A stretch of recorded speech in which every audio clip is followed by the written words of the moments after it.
So welcome back for the second part of the Homo Ludens monthly debrief. We'll be discussing our game of the month, Pax Porfiriana. Every month, the backers of Homo Ludens vote for a game that we learn and play together during the whole month, and at the end of that said month, we do a collective review. For this Club de Jeu for the month of June, I'm happy to have with me Corey, who's also known for his design work on Vijay Nagara, and also Patrick, host of the channel Patrick's Strategy and Tactics. Thanks for joining me, both of you, and happy 4th of July because you're both in the US. Thank you, Fred. It's a pleasure to be here today on our nation's birthday. Yeah, man. Thanks for having us, bro. Yeah, very nice to have both of you. So we'll be discussing Pax Porfiriana. Was released the first time in 2012 with Sierra Madre Games, and it was designed by Matt Phil Eklund and Jim Gutt. I think it had a deluxe edition in 2019 with Ion Games. Personally, I have the old version, so I don't know if there are many differences between those two, but we can discuss this later. To my knowledge, this was the first game in the Pax series, and I really like the Pax series because it offers a very different approach to historical events than most historical games, by putting players in the position, different kind of position that you would see than in other games. So you're not really a main political or military leader, but more a side actor that has involvement into the event that it's depicting. So I think it's quite interesting. But before we discuss about the game and start reviewing it, Patrick, I'm going to throw you under the bus, and I'm going to ask you, can you give us a bit of a historical context about the events that are depicted in Pax Porfiriana? Certainly, Fred. Thank you. And I appreciate you contacting me 20 minutes ago and offering 2 hours to cover all of this historical material. So this will be a fun time. No, actually, in all seriousness, though, I'm going to sidestep this by saying that if any of you have not heard it yet, the Mike Duncan podcast called Revolutions, not this current season where he's doing the Soviet Revolution, the Bolsheviks, but the last season prior to this, just recently, he did at least 20 or 30 episodes on the Mexican Revolution of 1910, 1911, which is what we're talking about here with this game. So after this, go and download those episodes for your podcast device.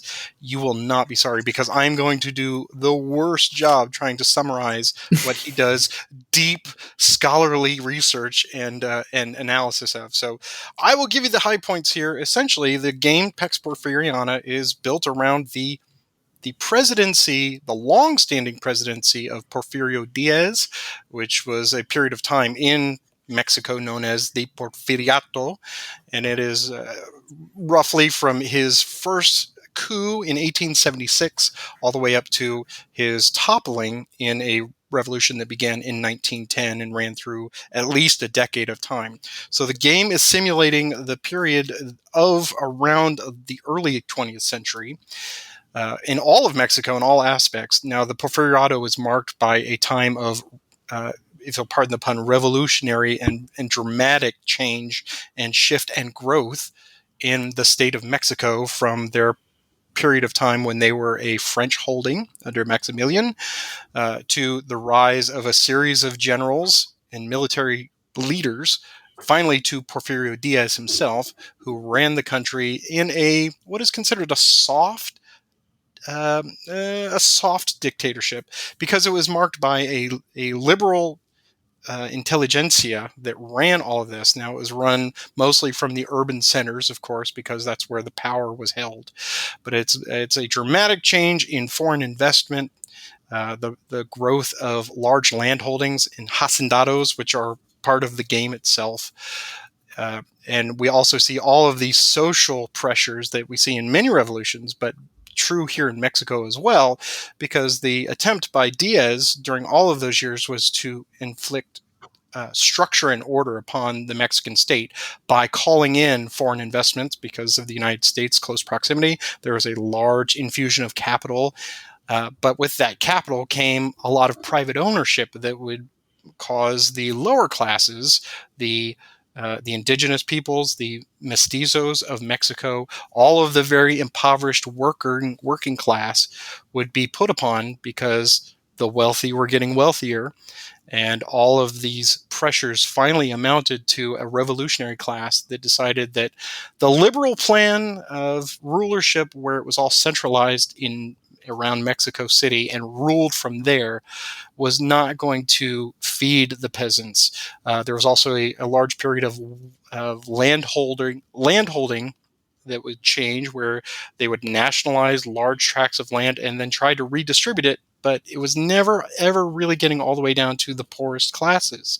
It was always still going to these haciendados and these power brokers that we'd see, who were constantly building large fiefdoms and economic structures so that they could keep themselves in power, either militarily or in political power. So all of that has come to a head by 1910, plus with the intervention of the United States trying to maintain their grasp on their financial holdings in Mexico, with the rise of the revolutionary class finally deciding that it is enough. It is enough. The elections, and I'm doing air quotes, you can't see that, but the elections of Diaz over and over again. He was 80 years old at this time. He was very tired, and even he did not have an heir apparent. So all of that led to what would finally be the undoing of the Porfiriato and the beginnings of everyone deciding that they wanted to be president for some period of time. And that's pretty much the game in itself. That's where the starting point of the game is, and then you go from there. So that's really interesting, and thanks for giving this overview. So in the game, we are actually, each player is playing the role of one of those hacendado, and are trying to gain influence in this collapsing government. Can you tell us a bit more about those hacendado, based on what you said and the few things that I read? They're like they were like the equivalent of today would be like Russian oligarchs or something like this, Exactly. right? Very, very much so. In Spanish, hacer means to do or to make. It's also really like sort of the Spanish equivalent of democrat, right? It's hacendados are men who have owned a large portion of land.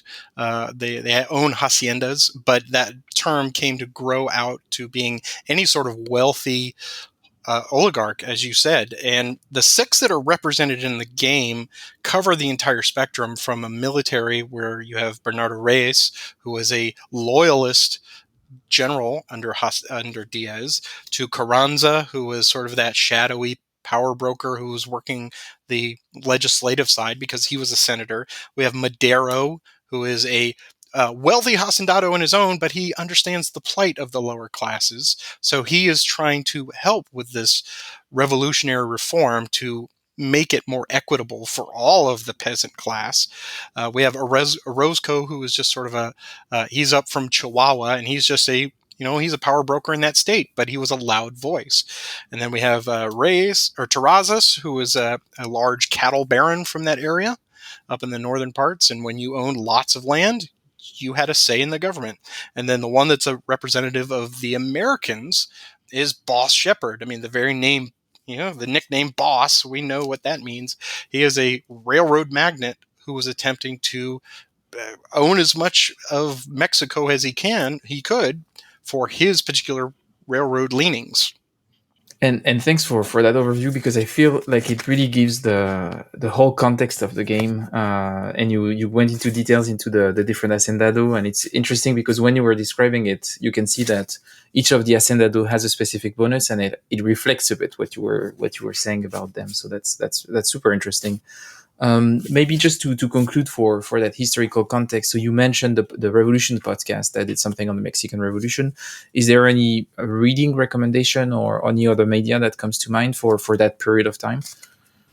There are personally, I'd have to go look at my bookshelf. I don't have any recommendations at the time, but I think if there's a good bibliography that Mike Duncan has put along with the Revolutions podcast, and there are some very good recommendations for that. But there are at least 3 or 4 that I, off the top of my head, that I remember reading many years ago, but they will cover a lot of the social, the economic, and the political aspects of this, because this is one of those, unlike the Russian Revolution, which was very specifically steeped with these circumstances. This one touched on all of the usual things that you would expect in in a revolution. It was truly the lower classes rising up, but sometimes it's almost with the best intentions. It was just because, hey, this guy's just been around for a long, long time. Maybe we can do something a little better for everybody else, right? But I don't have any specific book recommendations. I did not do my homework on that, but there are some good ones Shameful. out there. I know, I know. Shameful, shameful, shameful. Well, but I'm not anyway, much of a reader, as you would tell. thanks for the awesome historical context. Before we start talking about the game, what I like to ask to the guest when we're doing those reviews is how many times did you manage to play the game this month, and with who? And we could start with you, Corey. All right, yeah. So this month I managed to play the game twice. I played locally with a friend, 2-player, which not my recommended way of playing the game, but it's fun. And then I managed to play with Patrick and Russ online a couple weeks ago. Only two plays this month. I have played the game about 200 times though. Yeah, yeah, because I think that all of us played the game before it was voted for the Club de Jeu. I Yes. expect. Patrick, how many times did you play it this month and before that?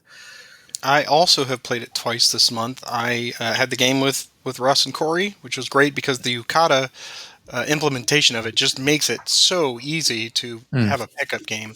One of my favorite things to do is to teach this to new players, just because I love seeing that initial light bulb go on when they understand the true nature of what power is in the game. There's that moment in the game, and then if a new player wins and they understand why they've won, which we will circle back and talk about, I'm sure, that is the most gratifying thing. So I was able to teach 3 other new players this month. Earlier at a game day, and I have played it like Corey at least 200 times. I've probably played it about 75 to 100 times face to face, and then the rest of them on yukata. So I've been around a bit. Okay, yeah, that's yeah. You have quite a lot of experience with the game, both of you. I think I before the Club de Jeu, I played it half a dozen times only before, and I only played it on Yukata. Even though I have the game, I didn't have the opportunity before this month to actually play it face to face.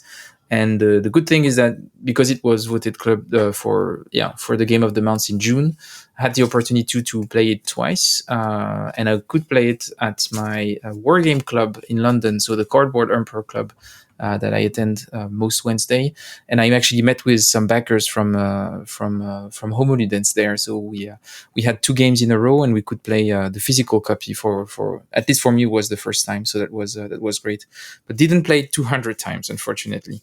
But that's so I guess you're going to have some interesting perspective, and maybe just to build up upon on that. So you have both a lot of experience with Pax Porfiriana. How have you played all of the other games in the Pax series? And we can probably start with you, Corey. Yeah, so I've played PAX Premier, I've played PAX Ren. That is the extent of my experience with the PAX series. I have Transhumanity on the shelf, just never gotten it down. And then little interest in the other PAX games, if I'm being honest. And you, Patrick? I have played Pamir First Edition several times. I have not yet played the second edition reworking of it. I've attempted a play, or I've been tried to taught. I have attempted to be taught Renaissance, but that did not go so well. So I have not got a favorable view of it at the moment until I actually get a decent learning and understanding of it. I've played Transhumanity once. I did not do anything for me particularly, and Pax Viking I have not yet tried yet. But really, Porfiriana is the one I love the most, just because I am so engaged with the historical information about it. So it's a bit sad what you're saying about Pax Renaissance, but I think it's something that we can do about to do something about, because I've played Pax Renaissance a few times, and I must say I'm pretty amazed by the game. It's a pretty amazing game. So maybe we should organize a play of it just to change your try at least to change your perception. It's interesting that you said that you played Pax Pamir first edition, but not the second one, because I feel like the first version of Pax Pamir is closer to Pax Porfiriana in the sense that there is a bit of madness, whereas the second version is very streamlined. But that's maybe something we'll talk about. And I received Pax Viking from Ion Games not that long ago, and I would be happy if we organize the game to explore it, if any of you two are interested. I played it only once for now, but I think it does something really interesting with geography, but also the depiction of Vikings. So yeah, but I would say all of the ones that I've tried, I found that they offered something interesting in the design wise, at least, and in the way they portrayed history. I think that's definitely something about that. There is something specific about the pack system, I feel.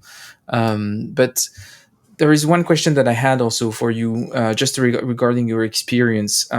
So the Pax Porfiriana game has a lot of small variants. Like, for example, around the victory conditions, do you want to have Porfirio Díaz having more or less points added for the victory condition, depending on the status of the game and stuff like this?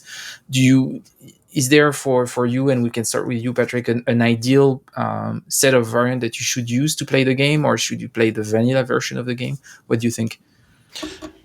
When I'm teaching the game, I almost exclusively just play it base, so that Diaz is always at a 2 base for each of the 4 topples. I think that works well from a teaching standpoint. Now, playing with regular players, and we usually play 4-player almost exclusively on Yukata. I love 5-player when I'm playing it at the table, because that's also an opportunity to play with more people face to face, because half of it is just the social interaction. I think with most of those plays 4 and 5 on Yukata, we play almost exclusively with the Diaz senility, because that way no one is just sneaking in a victory on the first topple with loyalty points. I think that's great for experienced players because it's a check. If we're playing, sometimes we'll do the Iron Hand where he's going to get stronger. I think that will help offset the goal, that encourages the gold victory at the end. So that's another way to do it. That we play that less frequently, but I think Diaz is almost always in use when we play with experienced players. And is it the same for you, Corey? Yeah, I actually forget that the Iron Hand rule exists, or the option to play that way exists, which is why playing with Patrick this month was my very first gold victory. I've never won with gold before. But then senility, I almost exclusively play with that as an option. And again, it's just to avoid the loyalty point rush at the beginning. Good. So maybe now we should probably talk about the pack system, because, as I was saying, I think it's the first game in the pack series. Correct me if I'm wrong, but I think that's the case. It was in 2012, and I would like to ask each of you, what do you think is so appealing and unique about the PAX system? And we can start with you, Patrick. Well, my college background, I was telling Corey before we started recording, is centered around Mesoamerica. Now, pre-Columbian Mesoamerica, but having the opportunity to visit Mexico, I just love the time period. I love the culture of Mexico. I was also what initially got me into this was the Young Indiana Jones Chronicles in the very first opening movie centered around Pancho Villa. So I think from a cultural significance, that was a very compelling storyline, and just understanding the whole political strata of Mexico during this time period is very engrossing to me. And it was just this powder keg of colonialism that led to these internal attempts to mirror the United States, mirror Europe, to try to be this very affluent looking society with this power broker class right in the center of Mexico that would just control everything. And I find all of that immediately fascinating. And the original game for this that was created was Lords of the Sierra Madre, which sadly is, from what I've been told, I own a copy, but it's nigh unplayable. And the fact that Eklund was able to distill this into a card game that touches on so much of this wonderful narrative. I had to try it, and when I did try it, I sought it out at Board Game Geek at the BGG Con in, I guess, 10 years ago, 2012, 2013, and found somebody to teach me, and I was hooked. It was just absolutely exactly what I wanted in a game about this subject.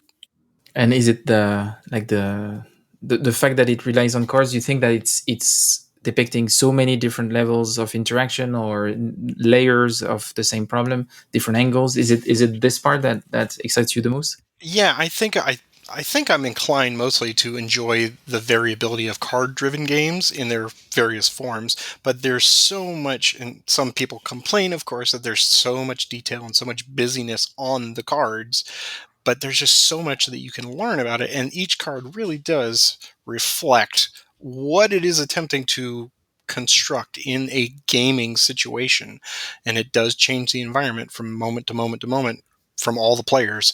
The fact that you have these events that could be triggered or could not be triggered, the how you're accumulating wealth, and whether that's a factor in you're ultimately successful. And this is something I teach new players: is wealth is only a key. I mean, it's just one part of it. You can have this wonderful economic engine, but if you're not getting the prestige points in the various forms of governmental control, well, when the topple comes along, you can have a lot of money, but you're probably not going to win. And for you, Corey, what makes the pack system so appealing? The level of multiplayer interaction that is in it, right? The way that the game works is rarely are you going to be picking on like just your neighbor, right? You're going across the table. You're in this game in particular, sometimes going after yourself, which is just a fascinating way to have a game work out, right? I like that there's about 200 cards in the box, and at any given time, you're only using about a half to 2/3 of them. Um, so there's a lot of variability in game setup. The way that the cards come out can really influence the general thrust of the game, right? I've had games that feel almost Euro-y in terms of you're kind of just building an economic engine, just kind of biding your time till you have, till you can strike.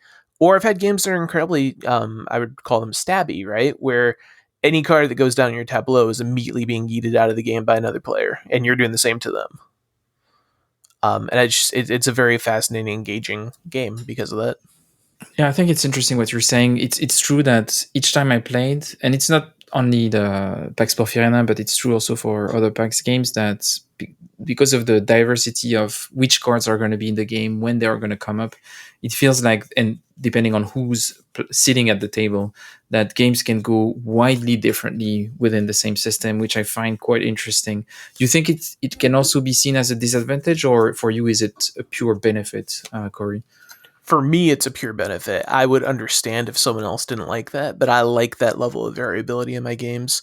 I don't want something where my actions have almost been predetermined because there's like the one true way to play it, you know? And for me, I find that it strikes an incredible balance between perfect information, imperfect information, and social interaction. Like Corey was saying, at no time, in 90% of my games, 95, let's say 95%, 95% of my games, I never feel like there's no path to victory at any point in the game except the very, very end. It's like you're thinking, oh, please, Corey, don't do this. Oh, he did that. Okay, that was our last game. But if you've got cards in your hand, you've got options. And nobody is, I don't think, ever out of the game completely. There's always a possibility that you can do something because you never know what's going to come up in the market to help you, right? Yeah, and it's interesting what you're saying, because I feel like the more you play this game, and it's the same for all the PAX game, the more you start to be able to read them properly, and the game starts to reveal itself. And those paths to victory, you start to see them, and see how the different cards connect to each other and your different opportunities. Do you think that you've taught the game to quite a few people, Patrick? Do you think it's a hard game to teach? Not, I mean, mechanically, but for people to understand what the game is really offering.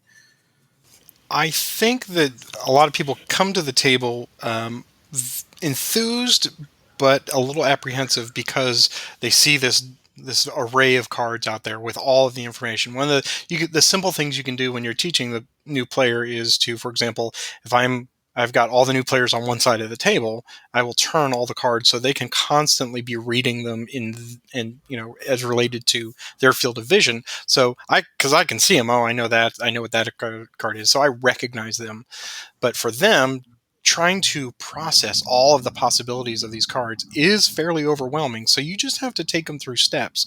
And usually after the first topple, I think most everyone has, okay, I understand that I can do this. I need to start building a primary income engine. I need to start utilizing partners to my advantage. And then by the third topple, perhaps if the game's not over, they are understanding that they control their destiny by making sure that the regime matches whatever it is they're trying to do.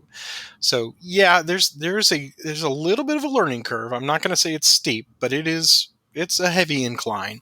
But the wonderful thing about it is when the game is over, there's the majority of them are, hey, let's play this again either later today or if we're at a con tomorrow. And I mean, they are hooked. You can just tell because they want to know what's going to be different the next time. And I think that variability from game to game is so incredibly alluring for any player. Yeah, I really agree with that. You were mentioning a bit earlier Lord of Sierra Madre. That was the game that Phil Eklund made before this one, quite a long time ago. I was wondering, Corey, did you have any experience with it? Have you tried it?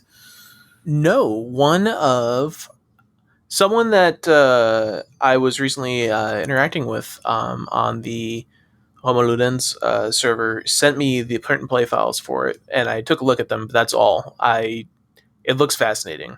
It looks nigh unplayable, but it looks fascinating. That's all I know about it.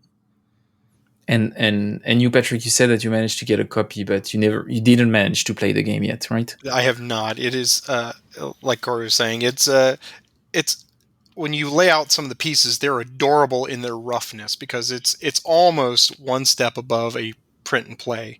Clearly, there was a publisher that made it, but it's the iconography on the pieces is all very simplistic, and it's a game that I'm so glad that he went and revisited and said, is there a way I can make this either more playable or more presentable to new players? So yeah, it's pretty rough, but there's a lot of good stuff in there, like with all of his games, but you've got to be willing to tackle it. And I think it's much more available for new players in this current form as a card game. Yeah, for sure. So I'm gonna ask you a hard question, Patrick, but you gave us the historical context in the beginning, and you played the game a lot. In your opinion, your educated opinion, would you say that the game is doing a good job at depicting the history that it is trying to portray? Yes, but the players have to want to treat it as more than just the skin of the game. They have to be, because if you pick up any of those cards, the one that comes back, and it came up in our game too with Corey and I and Russ, was, oh, the Ronstadt gun store. And you're like, Ronstadt? That's pretty cool. That's an interesting, is that like Linda Ronstadt? And you pick it up, and the little flavor text on there said, yes, indeed, that is Linda Ronstadt's grandfather. So now American music lovers have a connection to the card. But even things like that, the gun store, from a narrative standpoint, you play it and you get money when someone throws these orange cards that cause bandits or whatever. So those bandits have to buy guns somewhere, right? So from a thematic standpoint, it all seems to dovetail very well as a machine. And that's what's so wonderful about it as a thematic device to me.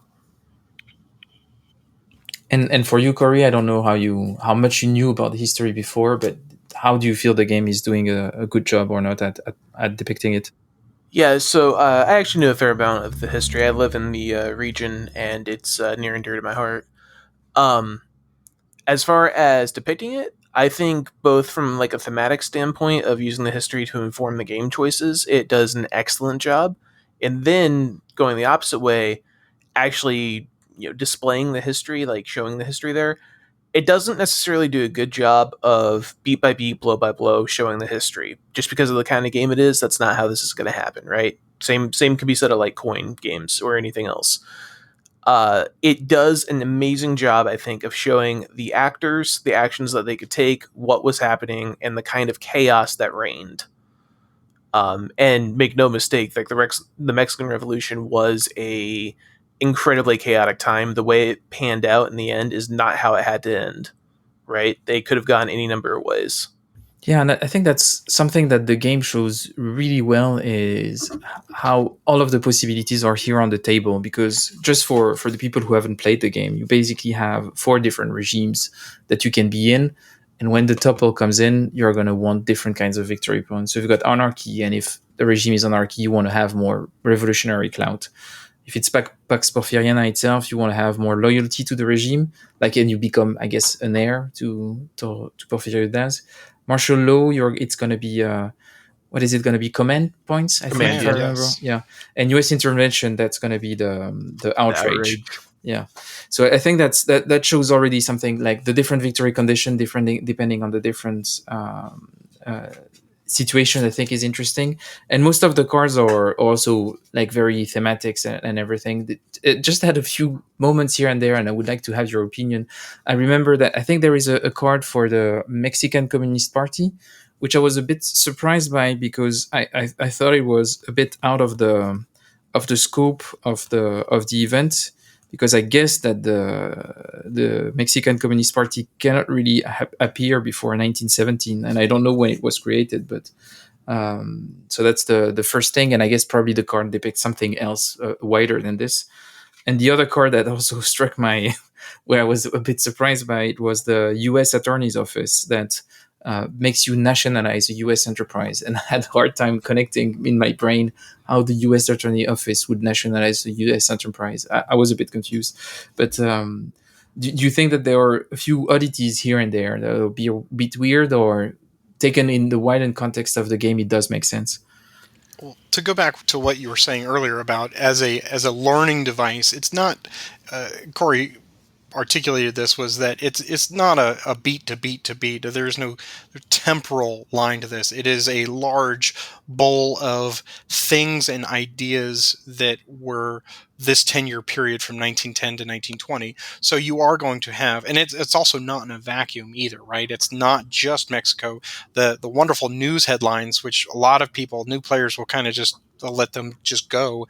It affects not only the economy, which is and I'm sure we will talk about that, but the fact that you are modeling things such as the Zimmerman telegram and World War I related events that are going on in Europe. Those affect the game state of Mexico and possibly the regimes, but it also it keeps you in tune. And all of those events, like you were saying, with the U.S. Attorney's Office and such like that, it's just a series of ideas of possibilities during that 10-year period, right? So I think what it does is, when they were sitting there coming through, hey, we need to take that card that does this. Well, thematically, that was probably the most appropriate. We've got ostrich farms. I love the ostrich farm. We've got chickpea plantations. All of that stuff, which, like, what does that have to do with the Mexican Revolution? But it had an effect on the state of Mexico, not only during the Porfiriato, but then during this transition period in the revolution.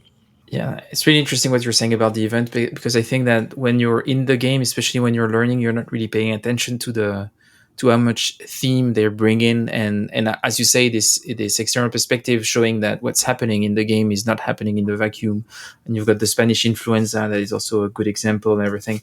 And it's interesting that you have those events that are really just bringing what's happening in the rest of the world inside the game. Any thoughts on your side, Corey, regarding some of the cards that might feel a bit odd? Yeah, I think a big part of that is because the game is not just the Mexican Revolution doesn't have really clean beginnings and ends. I don't think it's a time period of a lot of political upheaval that extends to either end of what we think of as the Mexican Revolution. One of the things that those cards are doing is the revolution. Patrick, correct me if I'm wrong, but it's like 1910 and 1920, right? That's right. Yeah. Yep. Those cards go all the way back to like 1902, 1901. And I think there's a couple that actually go a little bit past 1920. So when you have stuff like the Mexican Communist Party, which was founded in 1917, they're just giving you the pieces that were in in play at the time, right? How it all shakes out is going to be dependent on the force that you, the hacendado, and your organization put on the pressure you put on those pieces. So I think it's a really neat way to get all the history in there, but then kind of let the players make of it what they will. And for experienced players, the more you play it, if Corey and I played 20 times, face to face, not only do we know just what to expect from each other's play style, but we can have more. We are afforded the opportunity to have fun with the cards. Oh, you pulled up this card. Oh, like the other day, you pulled up the Krupp railway gun. Maybe it was Russ that did it, but he fired that and destroyed my standing troops on there. Well, we could have some fun with, got that railway gun again. Gosh. So once you recognize the certain aspects of the game, you have the ability to enjoy the historical nature of it more so than if you're just trying to focus on how to play the game as a new player. And I'd add to that too that if you go into this game looking to win, I think you're maybe not giving the game you're not letting the game give you the experience that you really want it to. You want to go into the game to experience it. If you win, that's cool. But trying to win and doing everything you can to win, like being super single-mindedly focused on it, is going to lead to a worse experience than kind of enjoying the ride. And I think that's a really interesting comment that you're making, Corey, that I think applies to most PAX games. I think it's weird to say, but I think if you're just trying to min-max your actions, you're losing part of the fun. But that's, yeah. Do you think it's also the case for the other ones? For Renaissance, absolutely. Premiere, I'm a little less certain of that on, but Premiere, I also... Not Premiere second edition. I think that doesn't apply. But maybe the first edition, you probably just need to go with the flow, I think. Yeah. I think that's accurate. Patrick, were we talking about where it's kind of like the game's playing you and you're playing the other players more than the other way around? In regards to which PAX title? Porfiriana, after we played with Russ. I don't think so. I think any good player will understand the tools that are available to them.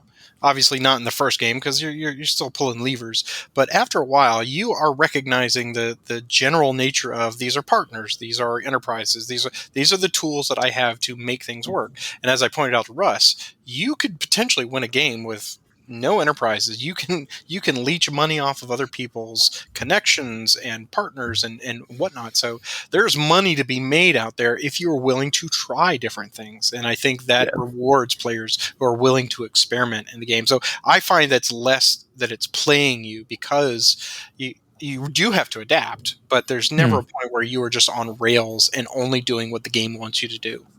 Yeah. There is one thing that we didn't discuss. We talked about the history, a bit of the economical system, but I think there is one thing that is interesting with the game is the way it's depicting geography. So the game actually has 3 virtual locations, and so I think you have the US or the part of the territory that is under US influence. Then you have Sonora and Chihuahua, and then those places you can go to. You can go via connections that are abstracted on the cards. I was wondering, Patrick, how do you feel about the way it's depicting geography in this very odd way, very abstract, but then you do have the sense that things are separate? I think the abstraction is perfectly suited for this game because there are times when the fact that there are restrictions on most everything that you can do, depending on which district you're attempting to do it in, that's perfect. That's a nice constraint from a mechanic standpoint. But also the fact that you can change the nature of that dynamic, perhaps by building a Mexican transcontinental railroad, right? Allowing federal troops to move back and forth to, or during regime change, anarchy, anybody can go anywhere. So the transportation network, by moving things based on the different types and the different districts, I think is perfectly abstracted for this. I wouldn't want to work too hard on trying to figure out, okay, I've got to get these federal troops over to here. And if I'm doing that, I'm working too hard to think about it, right? Yeah, it's not really the important part of the game. And that's what I think is interesting, is that the geography is here, but it's not going into the way of the gameplay. So you don't have complexity from movement, but you have just the operational complexity of if I want to send my troops to that area, I have to spend that much money because this is the type of connection that I have there. So I think this is really interesting. Corey, what did you think of the way geography was depicted in Pax Porfiriana? I'm a big fan of the way that geography is depicted in this game, specifically for this time period in conflict. I like that U.S. troops don't just randomly, invade Mexico. There has to be a kind of political will for them to do so. That's the U.S. intervention, regime. I like that in anarchy, anyone can go anywhere because hey, it's anarchy, right?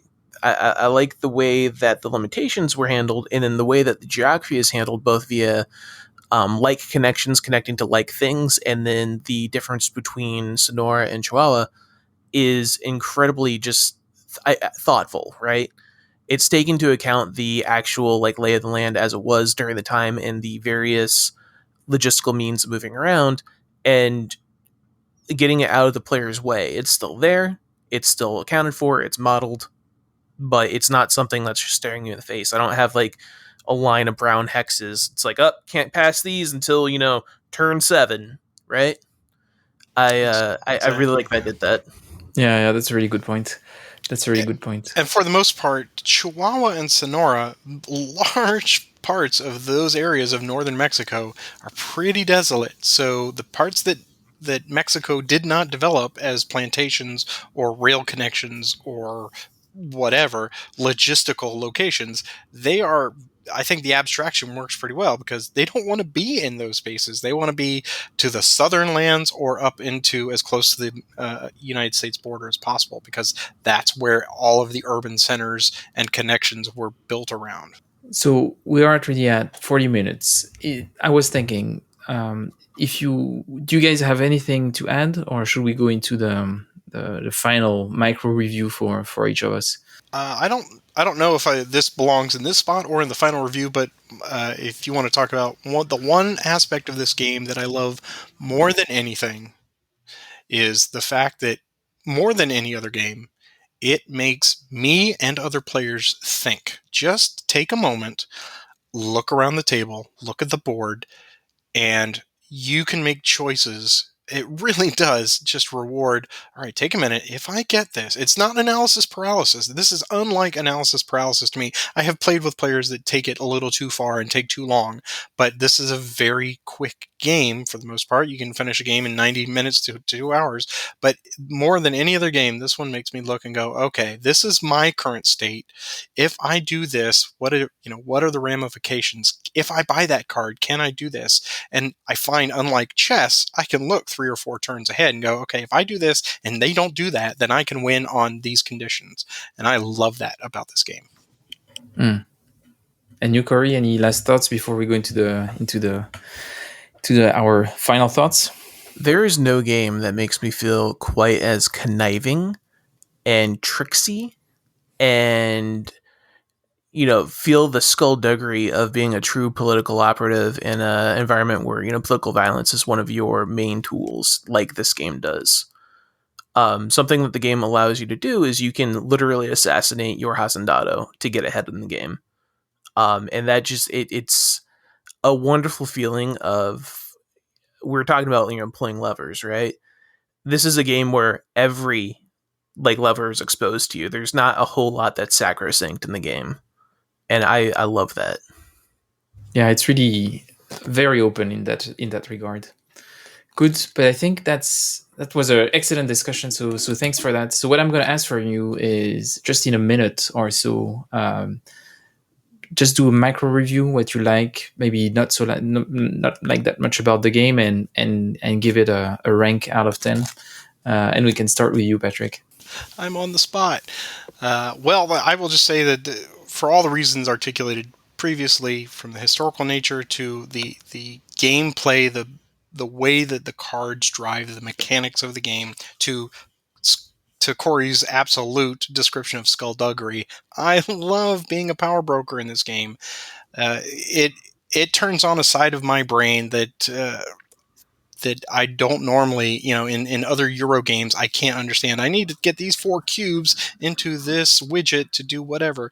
But this one, it all makes sense. I don't know if it's just because it's a historical based game. And of all the Pax series, I think that's why I like first edition Pamir, is because Cole patterned so much of the design and development of the original Pamir on his love of Pax Porfiriana.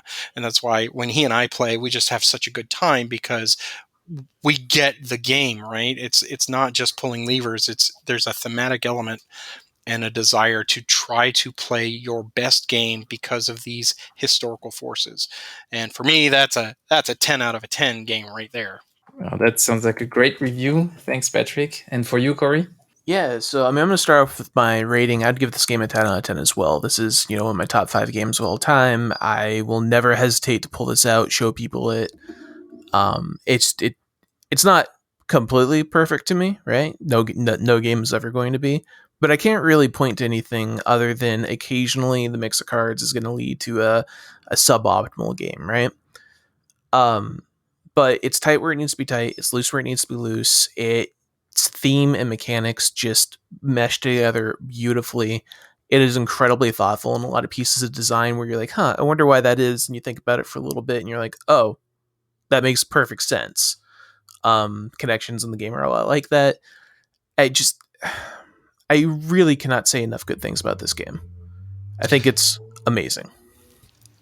And just to piggyback on that, because I realized that when Corey said it, I didn't say anything negative. Yeah, the element of the card distribution can be skewed. I've had games where, through poor shuffling, we just have a dearth of bear markets coming through, so that we go into a depression. And if you've got new players, a depression can be absolutely crippling to teaching and enjoyment for the new players.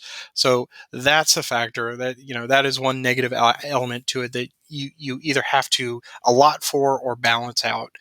But I think otherwise, the learning curve of it, you really do need someone to invite you in and bring you along, much like Rodney does with Cuba Libre. You could clearly see his passion and love for the coin series, and that's a really good introduction method for new players. If you find someone that can teach you this game, take the opportunity to do so, because it is worth it in every way, shape, or form. So both of you placed it at a 10 out of 10. That's peer pressure here. I would say 7. that no, I would say that for me. So I really like this game. I like it a lot. I love how it portrays history as a complex interaction on different levels, social, economical, and military. And I think that's really interesting, and not enough games are doing this. Like, it's a true political game in that sense. Like, it's really covering almost all of the aspects of politics, which I think is really great. It's also a great window into that period of history. Like, it was for me a great way to get into it, and it was and I wanted to read on the side about it. So I think it was really interesting, and it's not a period of history that is often depicted in games. So for this also, I think it's really great. I think, and we haven't talked that much about it, maybe a bit in the early part of the discussion, but one of its greatest merit, you could say, is that it created a system that so many other great games are built upon, which I think is quite something. And I think the system, like this openness and the kind of perspective that it gives to an event, is very unique. And I must say, I'm happy that a system like this exists, and I hope that it will continue to grow, and some people will continue to borrow from it to make new games with it. If I have to say that I have an issue with, there would be 2 of them. One of them you already mentioned, Patrick, and is that the shuffling can make the market a bit messy, and sometimes it can hurt the game if you are unlucky and you have not the right sequence of card, or it's all in one specific province, or you have this recession because of the events and everything, and it can really hurt the dynamic of the game. And then the other thing that I must say, and we haven't talked about, but I think know we where need you're to going talk with about this. is the game is, even though the graphics are charming, sometimes it's a bit hard to play. It's a bit all over the place. It's a bit of a mess, but it does have its charm. And I think I'm very happy to have the original version also for that, because I think it's kind of funny. But in a way, I feel like it would be great if there were reskinned, clean version of the game, especially to learn new players to to get into the system, because I think it's quite a barrier of entry. Maybe not for people who are used to old school 4D war games and everything, but I would say for a wider audience, when you look at those cards, you're like, man, it's all over the place. Oh, sure, It's really tough. sure. But so my One, rank, well, I the would say. opportunity. Oh, Oh, I I'm haven't sorry. said my rank. I would say. I don't know. I would say 8.5 out of 10. Maybe no. I would be peer pressure. I would say 9 out of 10. I think it's an awesome game. Yeah, it's really amazing. Just to piggyback on your thought there about, yes, I totally understand the nature of the cards.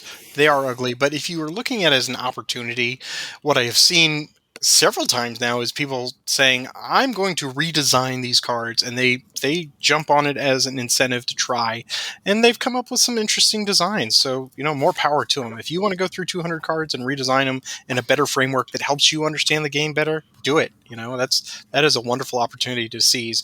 I also did not mention that the living rules can be a little bit all over the place for many reasons I've heard you discuss for historical notes and other things, but it's a bit of a mess. So if you can have someone teach you the game, you can get through and use the reference materials or the rules as reference materials. Otherwise, yeah, it's a bit of a slog. Yeah, and I'm not opening the Pandora's box of discussing I Phil didn't think so. includes footnotes for his rules, which I think are batshit insane. But that's another discussion. And yeah, I think it does disservice to the game, and I think the game are often not really a good reflection of those footnotes anyway. So I think it's probably better to leave it out. In good news, the footnotes of this game are not that batshit insane, at the very least. This is probably the cleanest of the PAX games. Okay, because Pax Renaissance, God, what was some fucked up shit in there? I was like, whoa, that's quite insane. Look, But bro, the bankers were actually the good guys, man. I don't know what you're talking about. that's not the worst part. It's not the worst part, but it's the one that lodged in my head. Yeah, anyway, but I think that was great. So maybe to conclude the discussion, so as I was saying at the beginning, this is our wargame club, virtual wargame club for the backers of the Homo Ludens show, and we choose a game each month, and now we have to choose a game for the summer. So that's going to be our July and August game for the Club de Jeu number 4. And we have 5 games to pick from. The first one is, surprisingly, Twilight Struggle, that generated a lot of discussion on the server recently. The second one is Time of Crisis. The third one is 300 Earth and Water. The fourth one is Command Colors Medieval. And the last one, number 5, is Sekigahara. So first you, Patrick, which one do you think you're going to vote for? Number 6, Combat Commander. Oh, no, We're not allowed to do that, Patrick. Oh, that is a tough one. I originally supported the choice of Time of Crisis. I think that's a really good 4-player game. I love playing that at conventions, even though I'm horrible at it. I cannot build a good Roman deck to save my life. So I'm terrible at it, but I love playing every time because, like this game, you never know what's going to happen next. Barbarians at the gates everywhere. And I think it's a good sign that you enjoy a game that you're bad at. I think it's Well, that's most games. Come on, Fred. Yeah. It's saying a lot of other game like that. A game that you enjoy losing at is probably a good game. And you, Corey, which one are you going to vote for? So I have already voted for Command and Colors Medieval. However, I would be happy with any of them winning, and Time of Crisis has a very special place in my heart, despite the fact that I don't think I will ever win a game of that. Nope, me neither.